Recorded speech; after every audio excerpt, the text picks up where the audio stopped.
L'Évian Championship du 12 au 15 septembre 2013, l'événement majeur du golf féminin mondial, vous présente Côté Green.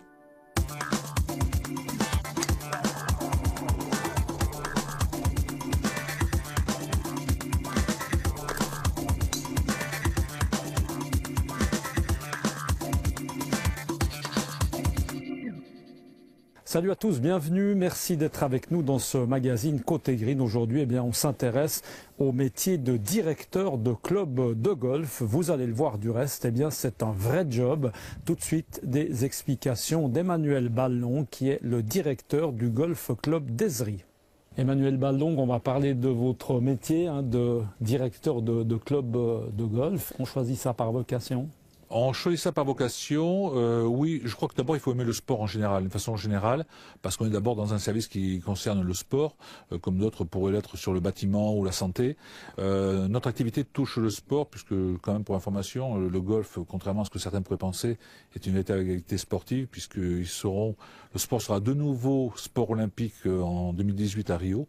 Donc on est vraiment dans une activité sportive en plein, je dirais, boom économique. Et donc, bien sûr que c'est toute une activité, je dirais, du monde du sport qui est dans le service de l'économie. C'est important d'avoir été soi-même un bon joueur? Alors, je pense qu'il faut être, bon joueur, on ne demande pas non plus d'être un excellent joueur, mais je crois qu'il faut avoir, si vous voulez, il y a trois domaines.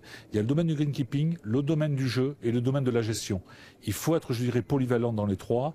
Il est important qu'un directeur, pour être un bon directeur de golf, il faut pouvoir s'appuyer sur ses connaissances générales. C'est un métier, je dirais aujourd'hui, on est un chef d'entreprise. Si on prend le cas d'Ezri, parce que c'est celui que je connais le mieux, on monte à 50 personnes salariées, je dirais, durant l'année. Donc autant vous dire que le golf, en plein année, j'ai du mal encore à le percevoir. On est énormément préoccupé, je dirais, par des problèmes, bien sûr, de gestion. On est préoccupé par des problèmes, je dirais, de technique, d'environnement, avec il y a 88 hectares d'espace vert, donc c'est pas quelque chose qui serait comme ça, puisqu'il faut savoir quand même que pour les gens qui nous regardent, le gazon de golf, un green de golf, ça se coupe à 3 mm, donc on est en dessous de ce qui se fait par exemple pour des terrains de football qui sont à 15 ou 18 mm de hauteur. Donc tout ça, je dirais, ce sont quand même des spécificités qui sont bien particulières au métier de directeur de golf. Est-ce qu'on peut dire que c'est une profession, un métier dans lequel on trouve encore relativement du travail? Est-ce qu'on connaît le chômage dans ce que vous faites? Oui, non, mais il y a des problèmes de chômage et parce que effectivement, il faut les gens qui ne veulent pas, je dirais, bouger, on retrouve un peu ces mêmes problématiques partout. Aujourd'hui, quelqu'un qui veut bouger, etc., ne connaîtra pas forcément de chômage dans son activité. Aujourd'hui, ce qu'on demande, c'est que les gens bougent. Quelqu'un qui dit aujourd'hui je vais être à Genève et je vais être directeur de golf, ça va être compliqué. Quelqu'un qui demain dit voilà je vais être directeur de golf, je l'inviterai, je dirais, à prendre contact avec l'Académie internationale des métiers du golf qui est à Montpellier, qui me semble être aujourd'hui la formation la plus sérieuse, puisqu'elle recrute avec ce qu'on appelle un bac+2 en France, donc après un DUG. Et à ce moment-là, il y aura des débouchés, par exemple, aujourd'hui, ça va être le Canada, ça va être le Cambodge, ça va être le Vietnam. Il y a énormément de destinations touristiques qui cherchent de bons directeurs de golf.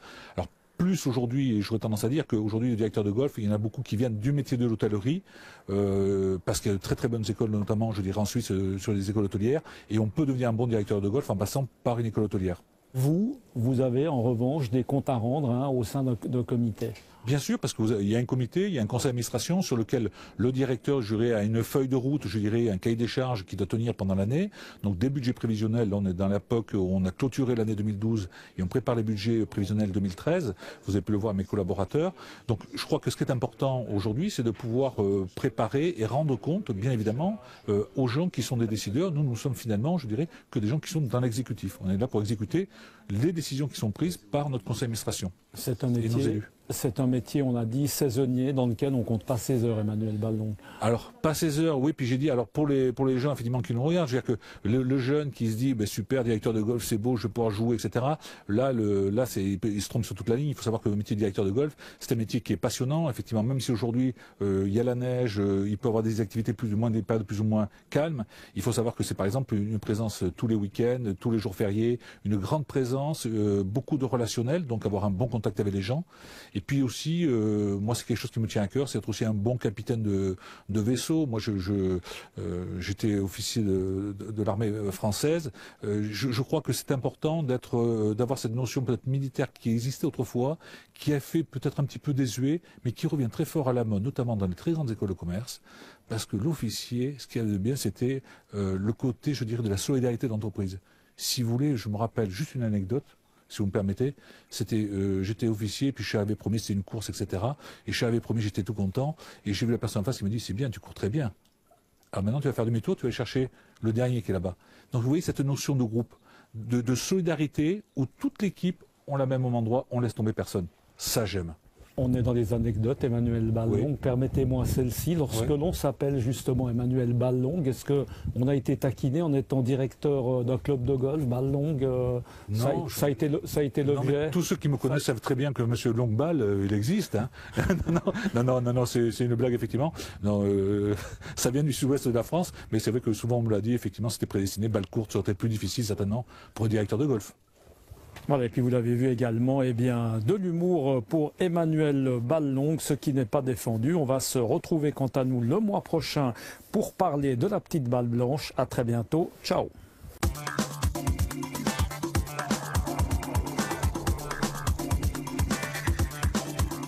C'était Côté Green avec l'Evian Championship du 12 au 15 septembre 2013, l'événement majeur du golf féminin mondial.